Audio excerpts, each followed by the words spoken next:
Hey guys, Sam here and welcome to another episode of our Leeds United Career Mode series. Before we jump into today's episode, guys, if you could smash a like on the video, that would be very much appreciated. If we get to 100 likes, like we've been doing on these episodes consistently, you guys are smashing 100 likes plus.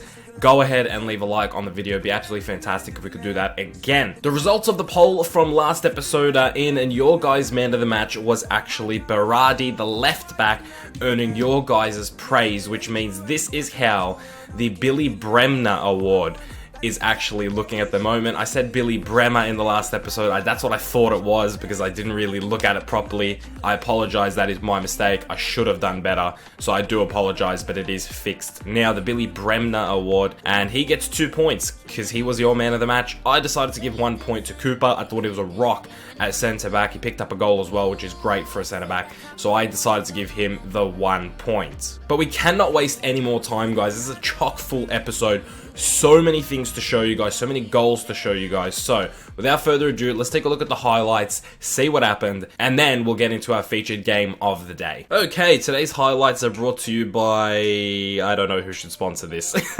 If you have any suggestions for some sponsorships, I guess, for the highlights, let me know in the comment section below. But we do kick things off in the Caribou Cup against Grimsby Town, and it is a team that I really do believe that we should be beating. So we head into this game away, but we do give some fresh faces, some new faces, a chance in the team. And it starts off fantastically with Connor Chaplin going across the goalkeeper in the 6th minute.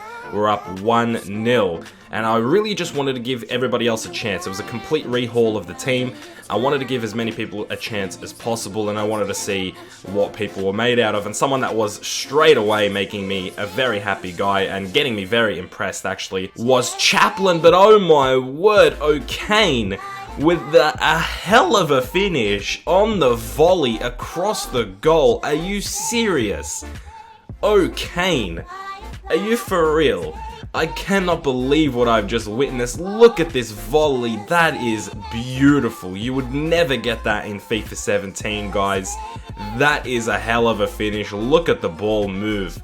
Beautiful from O'Kane. Wearing the captain's armband here today in the absence of Cooper and Janssen. And we don't stop there, guys. An absolute flood of goals here early on against Grimsby Town. It felt like they just couldn't deal with us. We were just everywhere, and it's Woodburn off the volley who gets us our 3rd goal, and we're just volleying everywhere here, so why not go for another one? We chip it in, ailing through to Roof. It is technically a volley, but it might not be the cleanest one you've ever seen in your life as it just rolls into the net.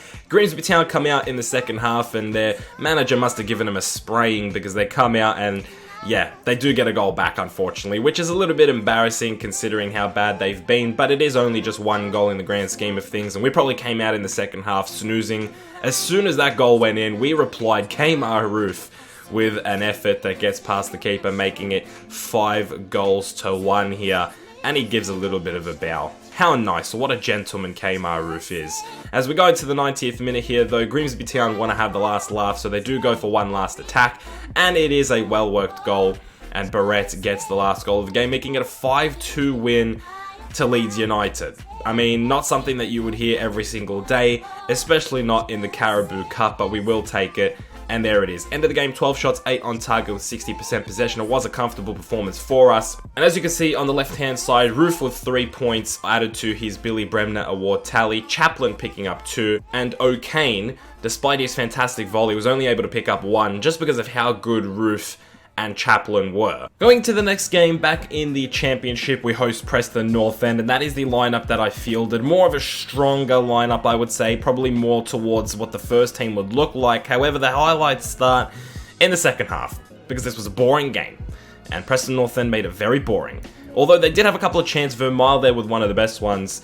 It was nearly what could have been a fantastic goal. Phillips was trying to reply in his own way. He's been trying to bang in some long goals since the start of the season, but Berardi here tries making things happen. He plays it through to Sace. He finds Sacco off the bench, and fantastically worked from Sacco. This guy was on for 5 minutes before he found the back of the net. And what a cocky little bastard. He goes and celebrates in front of the Preston North End away fans when he has a whole stadium of Leeds fans that he could celebrate in front of. I mean, that is just rubbing salt in the wounds. In the 90th minute, we were still looking for a second here to wrap the game up beyond a shadow of a doubt. Unfortunately, Sacco couldn't get it on that occasion, but this time he wins the ball back here fantastically, fighting for the ball all the way to the 90th minute. Sace repays him on the volley. He scores it, fantastically done, and Sacco 2 goals off the bench, and he should be very proud of himself as the Leeds fans go up in celebration for 3 points here at home. A fantastic finish as well. Well worked from Sace to chip it over, and we ended up picking up the 2-0 win with 6 shots straight on target and 58% possession. As you can see, Sace picked up 3 points as the man of the match. Sacco was able to grab 2, and Pontus Jansson was able to pick up 1 point. As we head into this game against Fulham at home again, we host another team.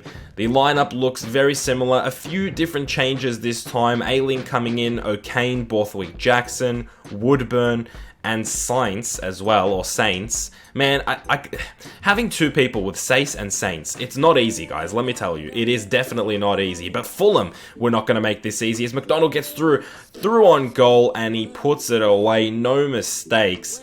Took his chance when he had it. Fulham didn't have many chances. We gave the ball away cheaply, and Fulham punished us, man.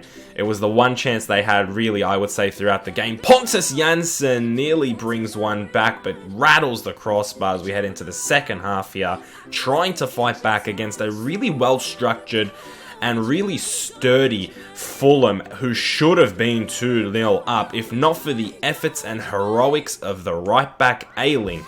Fantastic work to put his body on the line. But as you can see, our chances were there, but they weren't really good chances. Not like Fulham here, who played their players through. We were trying to score with players and defenders still in front of us. In the 90th minute, Kmar Roof goes for the run. He's got to sweat it across, and unfortunately, it doesn't work out. And Fulham escape with a 1-0 win. I don't even want to say escape because it was well earned.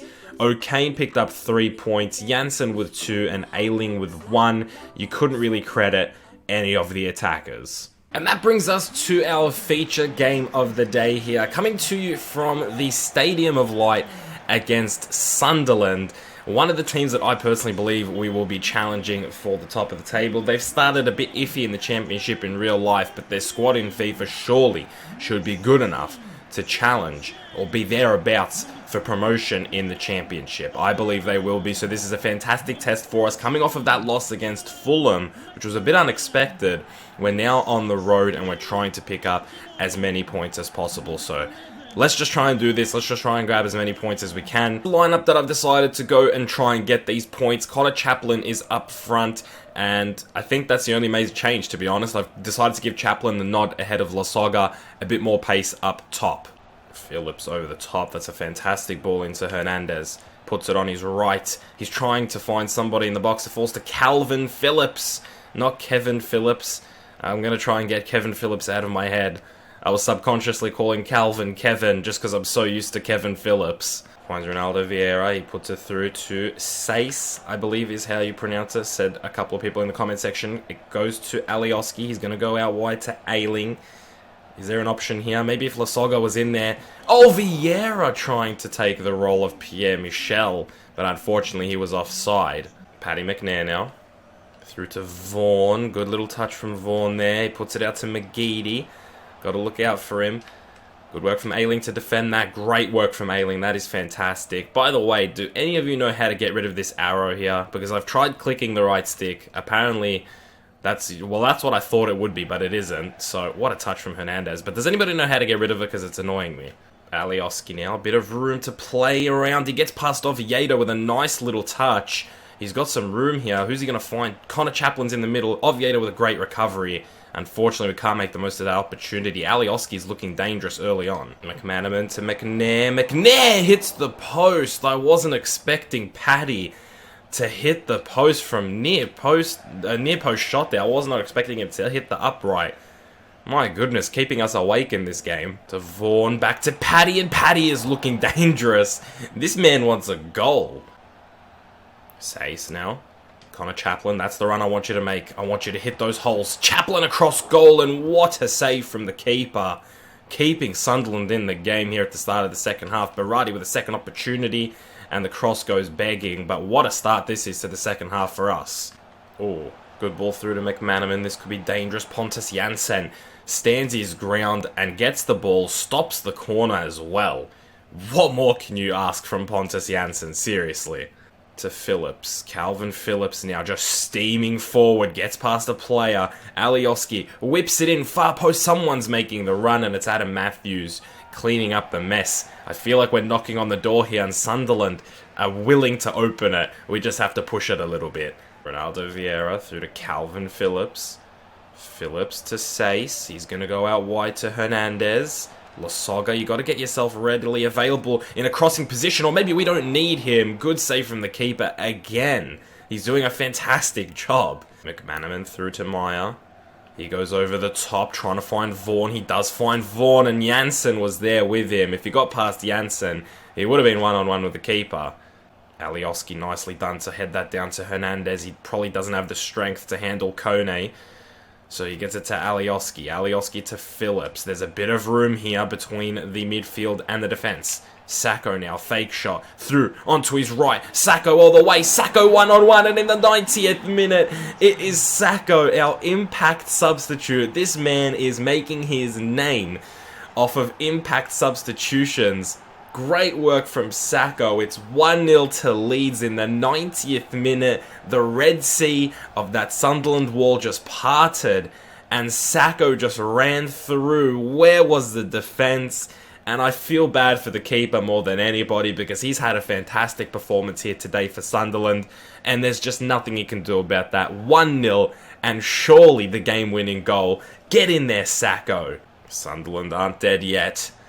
McGeady with no stamina. Can they find some sort of inspiration? Not if Janssen is there. You cannot whip crosses in if Janssen's there. The Goliath, Pontus Jansson, and we do pick up 3 points here at full time. All credit to Sunderland. I think it was a fantastic performance from them, but they just got found out right at the end. They lost their heads, and we get the 1-0 win at the Stadium of Light. 3 massive points to bounce back from that loss against Fulham. Great work from the boys here today. I thought it was a fantastic performance. I couldn't be prouder. 8 shots, 7 on target for us with 56% possession to Sunderland's 3 shots, 1 on target, 44% possession. And even though they didn't get many shots, they were pretty dangerous going forward and looked like they were going to make some things happen. Unfortunately, it never clicked for them, and we get a fantastic 1-0 result here. EA's man of the match was Calvin Phillips. He's going to get 3 points in the Billy Bremner Award. You guys now have your say on who you believe should have 2 points. I'll go through the statistics here with you. Sacco on the impact substitution getting the goal, courtesy of Phillips himself. And there you can see the rest of the statistics. I'll go through them, and you guys can make your choice in the top right corner. Who was your man of the match apart from Phillips? There's some options there, I gotta tell you. Okay guys, that is the end of today's episode. This is what the league table is looking at. 3 episodes in, 4 games played in the league. This is what we look like at the moment. Sunderland themselves have struggled like they have in real life. They sit in 15th. Brentford at the moment, 4 from 4 wins. And then ourselves, Middlesbrough, and Wolverhampton all have 3 wins and a loss. Derby County are undefeated, and Bristol City are tied with a bunch of other people for that final 6th spot. And before we leave off, this is what the Billy Bremner Award table looks like at the moment. Sace has 6 points and is 2 clear of O'Kane, who had a couple of fantastic performances in the highlights. And then we've got a 3-way tie between Ruth, Janssen, and Phillips. Of course, this is before you guys have voted for your points on the featured game against Sunderland, so 3 more points still up for grabs, 2 for one person and 1 for the other, of course. So there could be some changes going into the next episode, but for now, this is what the table looks like in the Billy Bremner Award. Guys, if you did enjoy today's video, I do urge you to leave a like on the video if you haven't already. It does mean a lot. Subscribe if you are new and around here, and if you want to see more content. Thank you so much for joining me here today, guys. I hope you had a good day, and I hope you enjoyed today's video. I'll see you guys in the next one very soon. Keep it real.